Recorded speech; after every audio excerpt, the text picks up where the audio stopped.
851. Go ahead and disregard the checks. We got him at San Jacinto Pacific. Out there. For 16 years, a woman's death was considered an accident until someone called the authorities suggesting it was murder.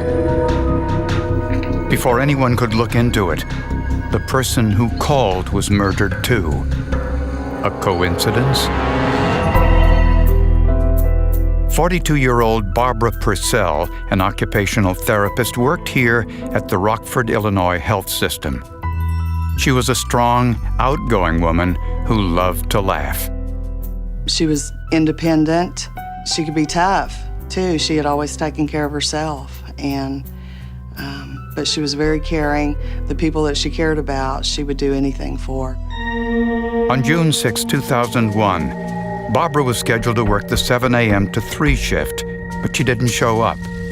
Barbara lived alone, and calls to her cell phone went unanswered, so friends called police. One of our patrol cars was dispatched to do what we would call a welfare check, see if we could find anybody at the home.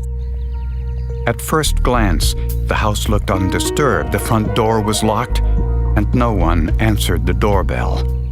He checked the house and he found the back door was ajar and a window was broken in it. He was able to look inside and see the victim laying on the stairs. It was Barbara Purcell. She was pronounced dead at the scene, and it didn't appear to be an accident. There was quite a large amount of blood in the stairwell. There was a very small amount of blood in the kitchen. From the degree of rigor mortis, the pathologist estimated Barbara had been dead since the night before. You know, we're talking a good span of 12 hours, and you know, you're entering a murky area in forensics where everyone wants really tight answers, but you know, they're not possible. The presence of fly eggs indicates that she had probably died the day before she was found. Many of the rooms had been ransacked. Barbara's jewelry was gone, and so was her collection of rare coins. And Barbara's wedding ring was missing from her hand. Friends said she wore it every day, even though she was separated. Initially, it looked like a burglary had been committed there, and that the victim maybe would have surprised the burglars, or the burglars were waiting for the victim to come home. From the position of Barbara's clothing, it appeared she had been sexually assaulted. Could have been a stranger or somebody that knew her, that knew that they had valuables in that home and wanted to take their valuables, specifically the coin collection, and somebody that maybe was attracted to her and wanted to sexually assault her. Outside, police found some important clues. There were tire impressions in the gravel and through a grassy field behind Barbara's house. So they followed the grass and found that there was a remote location adjacent to the house area where it appeared a vehicle had been hidden from view. After photographing the impression, the investigator could then, using a casting material, make a plaster cast of the impression. Police sniffer dogs searched the field, but they found nothing. Back at the sheriff's office, Detective Wagner checked police records to see if there had been other similar crimes in the neighborhood. I think at the onset of the investigation, you want to consider all possibilities. As somebody just been recently released from prison who's on parole for a sexual assault or for burglaries. We found that a burglary had occurred to that house prior to the Purcells moving in. In that burglary, guns were taken. But there had been no recent burglaries or sexual assaults, and there were no sexual offenders living in the area. It was Barbara Purcell's autopsy that revealed a surprise piece of evidence: that the crime scene had been staged.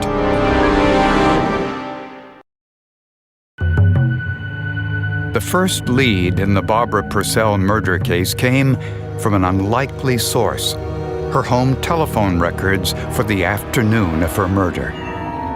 Investigators learned that someone called Barbara's home 3 times in quick succession around 5:30 p.m., shortly before the murder. We contacted the phone company. We subpoenaed the calls coming into the house. We found several phone calls coming from a Willie Brown out of Rockford, Illinois. Police wondered whether Brown might have been calling to see if anyone was home. Generally speaking, burglars tried to do their crimes and nobody's at home. When we interviewed Willie Brown, we asked him several times, several ways, on why he called that residence, who he knew at that residence, what his business was. He denied knowing the people there. He denied making the phone calls. But when investigators confronted him with the phone records, Brown changed his story. We're asking him who did he call recently that wasn't a normal call for him. He then did state that he had been calling an ad in the classified section of the newspaper. We checked that ad. That phone number was similar to the Purcell's phone number. Brown had been trying to call a number ending in 0736, but dialed 0726, Barbara Purcell's number instead. For now, Willie Brown was eliminated as a suspect. At the autopsy, the forensic pathologist identified the cause of Barbara's death. Barbara Purcell died of acute craniocerebral trauma resulting from multiple blunt trauma of the head. She took, by my estimate, between 2 and 4 blows to the head. She also had a crushed finger on her right hand and abrasions on her left. She was probably turned away from her attacker. He was attacking her from behind. And with the injuries on her hand, chances are she was putting up her hands to help defend her head against the blows that were falling. The blood spatter told me that the incident began at the top of the stairs where Mrs. Purcell was struck. The incident progressed down the stairs. I was able to determine that there was a minimum of 3 blunt force strikes to Mrs. Purcell during the event.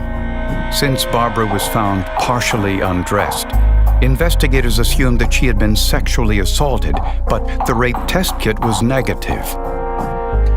This raised the possibility that the killer staged the crime scene to make it look as if a sexual assault had occurred. And a closer look at the back basement door revealed another inconsistency. The glass appeared to have been broken from the inside out. Most of the glass was found in the threshold between the inner door and the storm door. Which wouldn't be logical if it was actually someone who was trying to break in the house. No other doors or windows were unlocked. So, how did the killer get inside? The only other person with a key to Barbara's house was her estranged husband, Willard. The couple separated just 5 days before the murder. Well, I think both of them were suspicious of each other about having affairs. He spent a lot of time on his work cell phone, and when he would get calls, he would go outside of the house to talk to people, and they would fight about that. And then she finally got a cell phone, and he felt that the reason she got a cell phone, his suspicion was because she was having an affair. We were never able to establish that she was. About a week before Barbara was killed, Willard's suspicions turned to rage. Barbara came home from work. He jumped out of the kitchen and hit her with a stun gun and left marks on her neck. Our officers arrived at the scene, placed him into custody. Police naturally questioned Willard about his whereabouts on the afternoon of Barbara's murder. Willard Purcell stated that the day of the murder, he was at work all day. He left work around 3 o'clock, and he went straight to his brother's house, and then he stayed there all night. If true, this was a solid alibi, since Willard worked in Chicago, about a 90-minute drive from Barbara's home. In a bizarre twist, Barbara Purcell called local officials just a few days before her murder. She said that her husband may have killed his first wife. She was found dead at the bottom of the stairs, and it was ruled an accident.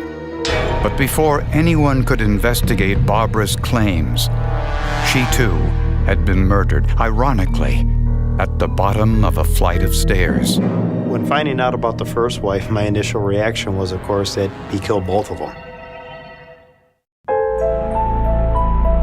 Before her murder, Barbara Purcell called prosecutors with a warning that her husband Willard might have killed his first wife, Crystal. Barbara said she had no proof, just a suspicion. A few days later, Barbara was dead at the bottom of the stairs, eerily similar to how her husband's first wife died. I think at that point we felt his first wife may have been the victim of a homicide. Then the state's attorney decided there was enough probable cause to exhume his first wife and to have her re-examined. Although 16 years had passed, the pathologist found a 6-centimeter-long laceration on the back of Crystal Purcell's head and a skull fracture. And their findings were that it was consistent with her having fallen down the stairs. There was no evidence to show that she'd been pushed, but you wouldn't necessarily see that. But investigators continued to focus on Willard Purcell for the murder of his second wife, Barbara, and confiscated his truck. They sent Willard Purcell's tires to the forensics lab to compare them to the tire impressions in Barbara's backyard. I found that the wear pattern was consistent, pattern design was consistent, and then I began to look for accidental characteristics. Unfortunately, that's where the similarities ended. Although Willard's tires were the same make and model, the cast of the impressions in Barbara's backyard weren't clear enough to show the fine details of wear and tear. I was not able to make a positive identification because of the lack of accidental characteristics. So investigators looked next at the defensive wounds on Barbara's hands and noticed something strange. These wounds were on the back of her hand and not the palms, the most common site of defensive-type wounds. On a hunch, they sent the evidence to a forensic odontologist. Dr. Lowell Levine explains what the original odontologist discovered. There are multiple wounds that have class characteristics that are consistent with teeth. They're a little bit unusual in that the wounds on the hand are on the outer surface or the dorsum of the hand. But whose teeth made these marks? Investigators got a subpoena to have plaster casts made of Willard Purcell's upper and lower teeth. From these casts, dental experts made life-size transparencies which were placed over life-sized images of Barbara's hand. The suspect's known teeth are very unusual. He's got very crowded lower teeth with some teeth pushed out. And he's got one of his incisors, the big teeth in the front, that is down. Because of all of these things, he's got some unusual wear patterns. He would have been an orthodontist dream. From these transparencies, the original forensic odontologist identified 5 separate and distinct sets of teeth marks on Barbara's hand. The injuries that are most obvious were caused by the upper incisors, particularly the 2 middle ones. It had to be created by almost a defensive flailing against the teeth of the suspect. And the medical examiner knew when these injuries were inflicted. The pathologist testified that they happened contemporaneous to the attack based upon the bruising. And so the identity of whoever placed their teeth marks in her hand was critical. All this forensic evidence pointed to Willard's guilt, and his alibi started to fall apart. He initially told police that he was at work in Chicago on the day of Barbara's murder, but a little more digging revealed that was not the case. We quickly determined none of this was true. We checked with his boss, and he had left work at around 11 a.m. And investigators found evidence that Willard was driving near Barbara's house around the time of the murder. We later did a phone study of his cell phone, and he was making calls that were bouncing off the Rockford Tower and not the Chicago area tower. Rockford is the location of Barbara's home. And the owner of a family restaurant nearby identified Willard Purcell as having lunch there on the afternoon of Barbara's murder. He just seemed to be acting kind of bizarre. She said that he ordered a hot dog. He took a bite of it and then threw it away. She had a conversation with him about if it was all right. He said it was, but he had thrown it away. Finally, a search of Willard's possessions revealed a garbage bag filled with items from Barbara's home. Willard claimed that Barbara packed the bag for him when he moved out, but inside the garbage bag was Barbara's wedding ring. No one believed Barbara gave him that. She was found without her wedding ring on. Co-workers told us that she typically wore her wedding ring even though they were having these marital problems. So Willard Purcell was arrested and charged with killing his second wife, Barbara. At his trial, he would claim it was all just an accident.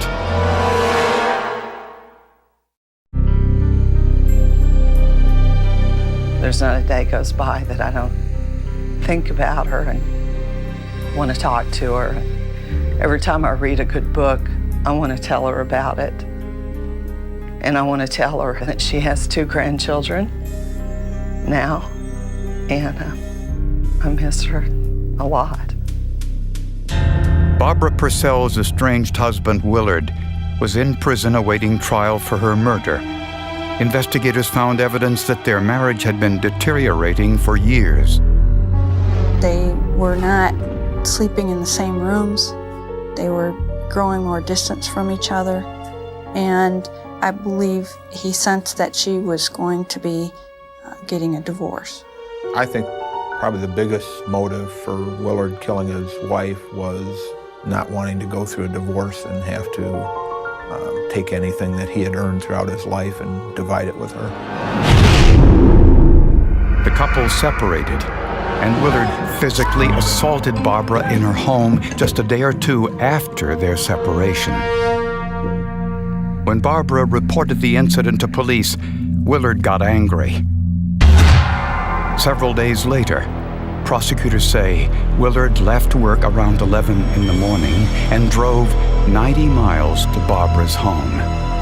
His cell phone records were a virtual travel log showing he was near Barbara's home on the afternoon of her murder.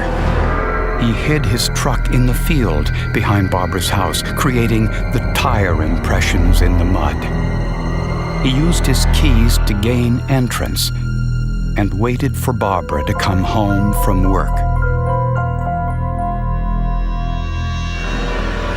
He surprised her at the top of the stairs, striking her in the head. Barbara fought back, hitting him in the face, which left his teeth marks on her hand.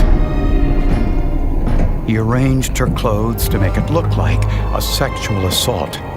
He stole some items, including her wedding ring, to stage the robbery. His attempts backfired when the broken glass fell outside, one of many mistakes that day. At his trial, Willard admitted the two had a fight, but he claimed that Barbara accidentally fell down the stairs and that she was alive and talking when he left. Forensic experts say that this was impossible, given the severity of her head injuries. Barbara Purcell would have been unable to talk after receiving blows to the head. In fact, she would have been immediately unconscious. And the blood spatter expert says the size and shape of the spatter clearly indicate what happened. And if we look at the elliptical stains, there will be a tail on them, indicative of a cast-off type stain where blood is being flung off of a person or off of a weapon. The types of stains that were present just simply don't occur in falls. They're stains that occur only as a result of violent force upon the human body. Prosecutors say the teeth mark evidence proves that Barbara was in front of Willard and defending herself while she was hit repeatedly with a blunt object. That was compelling evidence that he was the person that killed her. I would say possibly that was the most compelling. Prosecutors believe that Purcell may have had something to do with his first wife's death. but there was no evidence to prove it. But they had more than enough to convict Willard Purcell for the first-degree murder of his second wife, Barbara, and he was sentenced to 20 years to life in prison. The forensics pretty much speak for themselves. When the blood spatter expert can tell us that there were 3 strikes in the stairway, or at least 3 strikes in the stairway, I think it's hard for a jury to say, well, how could that be an accident? I was surprised at how much they could tell from the blood spatter and how they could tell that it was not a fall, that she had not fallen. I was glad that they could tell, because otherwise, of course, he would have never been caught, never been sent to jail for this. The bite marks were remarkable on this case to bring it back to his teeth impression. Even the tire tracks, the blood spatter work, it's amazing.